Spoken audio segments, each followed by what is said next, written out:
Let's go to Sue Ronan, whose fingerprints in women's Irish football are all over the quality of the performance and some of the young kids coming through.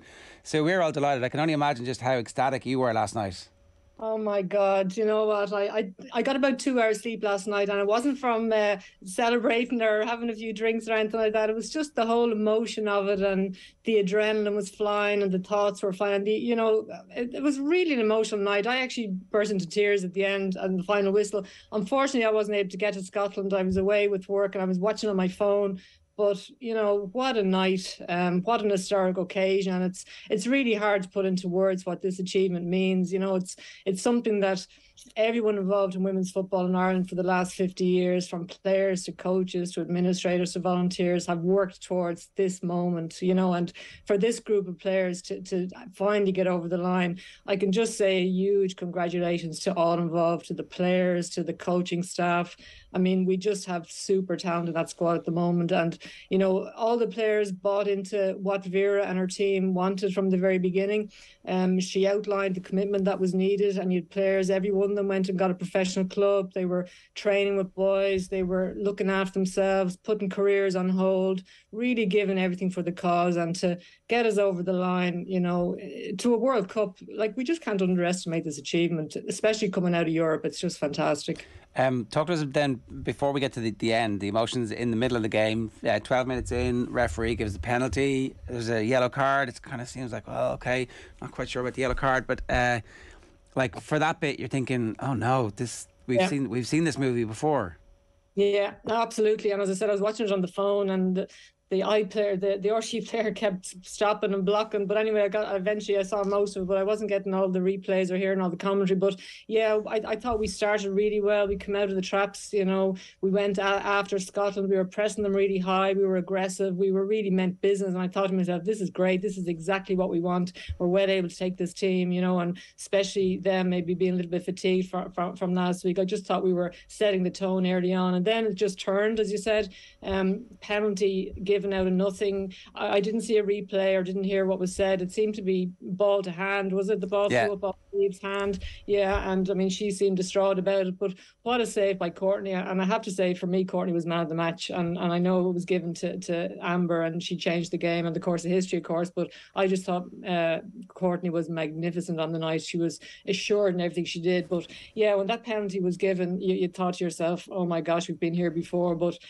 thankfully, Courtney saved it, and we were able to regroup and rally. Yeah, and then an all-time great Gomez scramble that we're again on the wrong side of, like three off the line in the space of 4 seconds. You're like, oh, Jesus, this isn't going to go for us. Is it ever going to go for us? Exactly. And yeah, I don't know how we didn't put it in, didn't score from that. And Megan Campbell's throw-ins, what a weapon that was. You'd be playing for throw-ins if you were in that team. You really would. And if you're defending against us, you'd be trying to avoid at all costs. You'd sooner give a corner away, I think, than a throw-in, because what a weapon it is to have. And every time she put that ball in the box, it caused havoc. You could see the fear on the Scots' face. But yeah, the second half then, I suppose, a little bit disappointed. We seemed to sit in deeper and invite the Scots on, and they got the upper hand, and we were looking for the counter-attack and getting Payne and McCabe on the ball. And then Heather went off again. I don't know whether that was an injury or whatever, but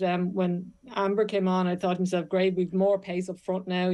The Scots mightn't have known a lot about Amber because she probably didn't play a lot of minutes during the campaign, but yeah, what a goal, what a finish, and what a story really for someone from Donegal. The week that's been in it to score. It was just such a poignant moment. When that pass comes through, Sue, from Denise O'Sullivan, and she takes that first touch, Amber Barrett, straight away, are you thinking this is in the back of the head, or what was going through your head in that few seconds? I've seen Amber in that position so many times for the underage squad and for the senior squad, and she's scored many times, and she's also missed, and she'd say that herself. But I think I heard her interview afterwards. She said she didn't do what she's been taught to do, just take the ball across the defender, but she didn't need to because she was so fast to get away from the defender.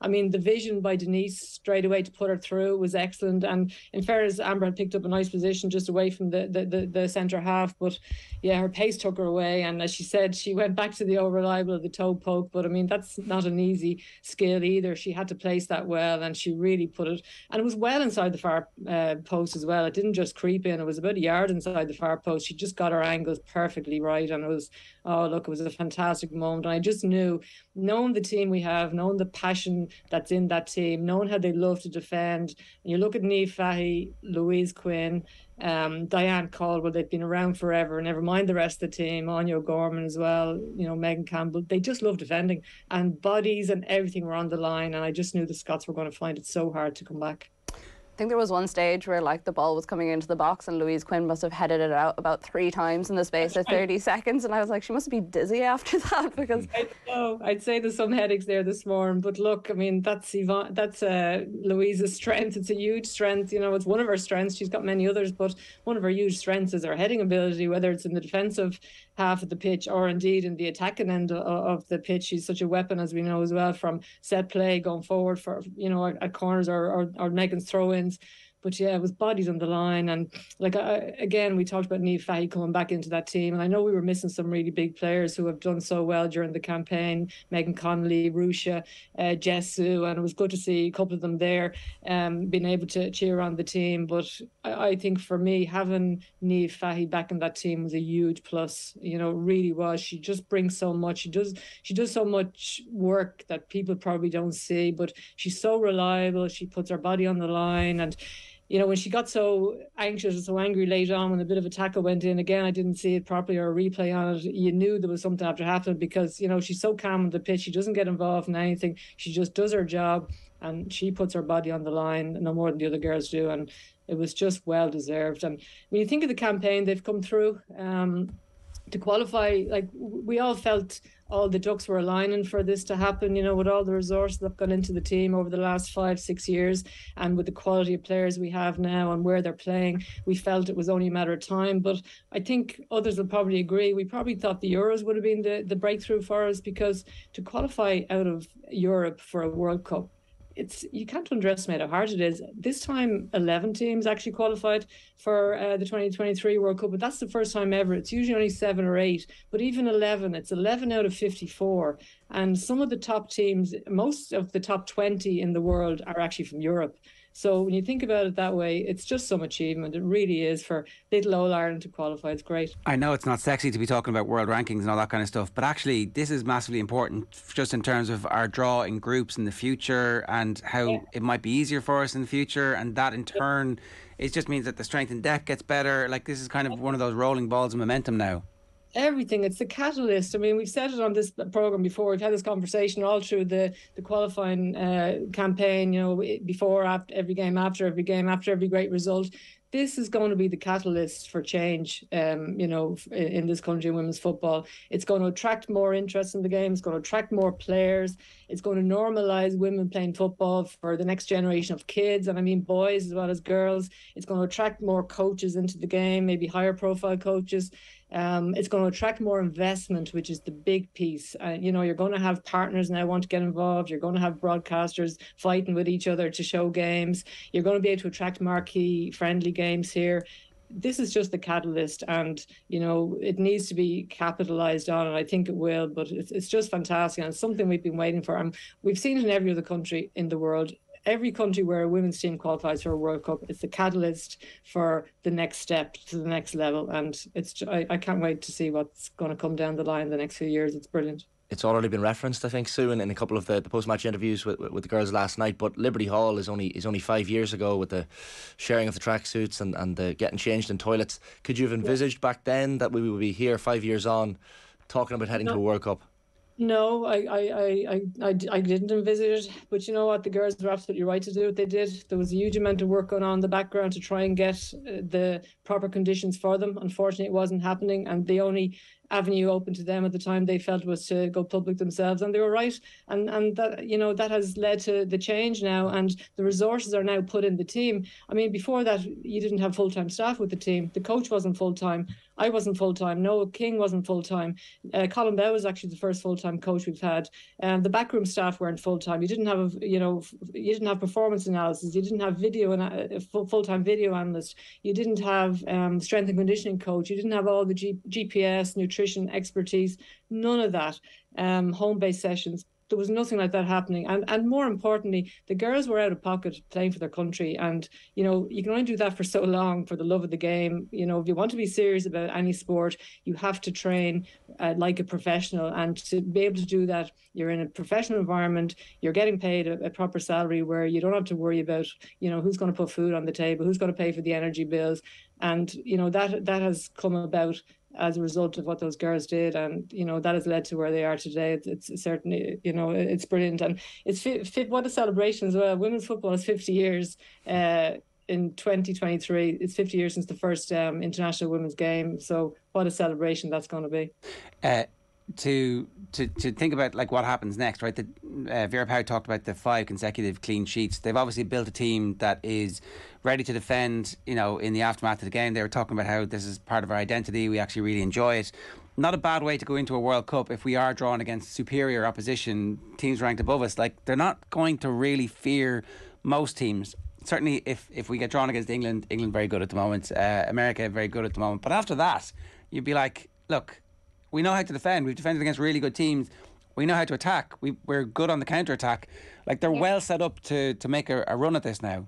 Oh, absolutely. And when you look at the players that's missing, as I mentioned, and there's others as well on the underage squads that will come through.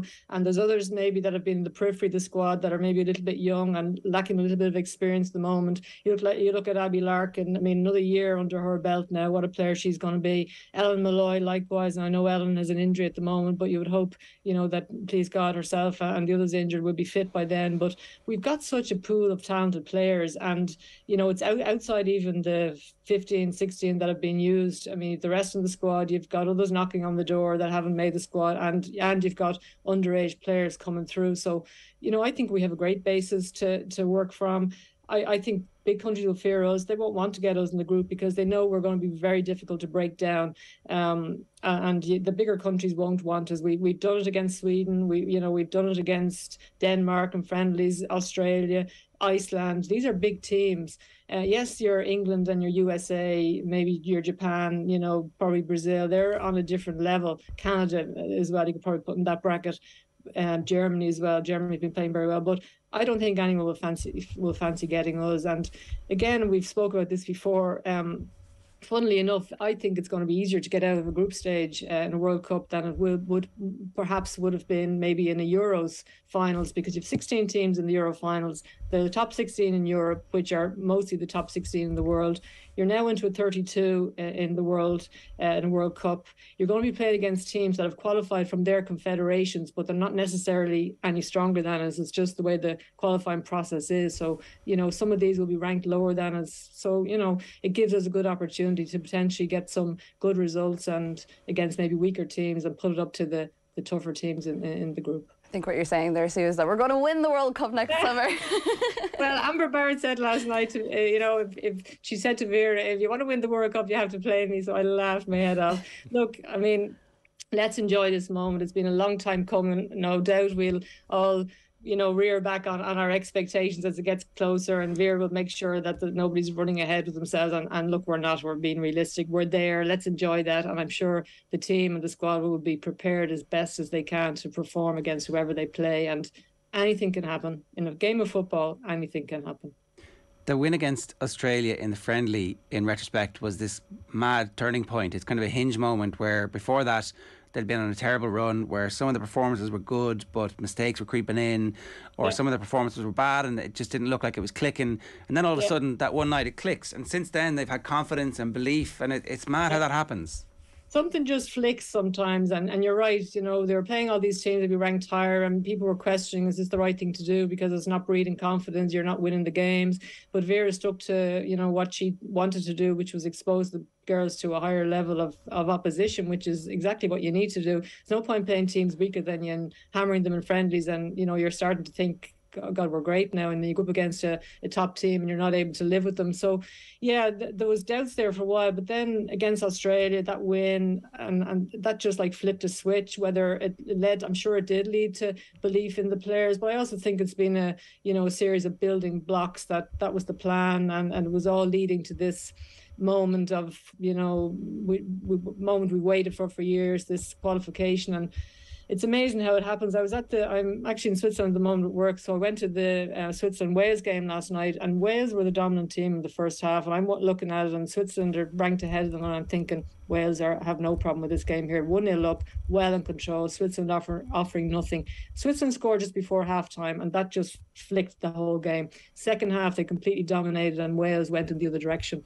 So sometimes it just takes one little thing to switch that mentality, and that's definitely helped lead us to where we are today. The girls believed then probably that they could beat these top teams, and now they fear nobody, and it's great. Like, we do spend a lot of time, but rightly so, Sue, dwelling on what this is going to mean, and you see all the tributes from big names, Leona Maguire and Shane Lowry and Cora Staunton and different people sending their messages on Twitter last night. Ian Wright. Yeah, Ian Wright as well. And like, I saw the video with Lauren McCabe, Katie's little sister, standing with Ruisha last night after the match, and you're just thinking, this literally is the next generation, and the impact this is going to have, maybe on the Women's National League here in Ireland as well, is going to be huge. I think it will. Like, as I said, you're going to see more resources now coming into the game in general. You're going to have more partners that want to get involved. There's going to be access to more funding. Government are going to, I'm sure will give more funding, as they seem to do when teams qualify or go to the next level. So that investment is going to come in, and that's what we need. The game needs investment, and you see that everywhere. Once investment comes in, the game grows, no matter what game it is. It moves from that amateur level up the levels, and the domestic game in Ireland needs investment also. The league needs investment. You still have some clubs that are probably training twice a week, and yet this is the elite. This is where our top players are playing, and that's fair enough. Some players maybe they're working, they're in college, that's all they can give, or maybe there's no access to facilities for the club to train more often. So I definitely it'll change, and it'll change the game in general, and you'll see all this interest. You'll see more girls wanting to be involved. You'll see the boundaries being pushed. You'll see the traditional clubs around the country, and there's still some of them, traditional men's clubs, schoolboy clubs, who don't provide women's football. You'll see all that changing now, I think, because things are changing. There's now success, and to see Katie McCabe's sister last night, oh my gosh, she's a spit of her for a start, but it was just so lovely. Looking up with Google-eyed at Ruisha and her sister was fantastic. It's sensational. It really is sensational. And Sue, you had a central role in keeping it going when it was neither profitable nor rewarding to do so. You stuck with it, and you genuinely had a massive role in bringing some of these players through in the past, and setting standards and setting a tone and making sure that it never went away. So I can see why there's a natural outpouring of emotion and joy. And thanks very much, and congratulations. No problem. Thank you, guys, and thanks for all the coverage. It's great. Sue, great to talk to you as ever. Thanks a million. Cheers.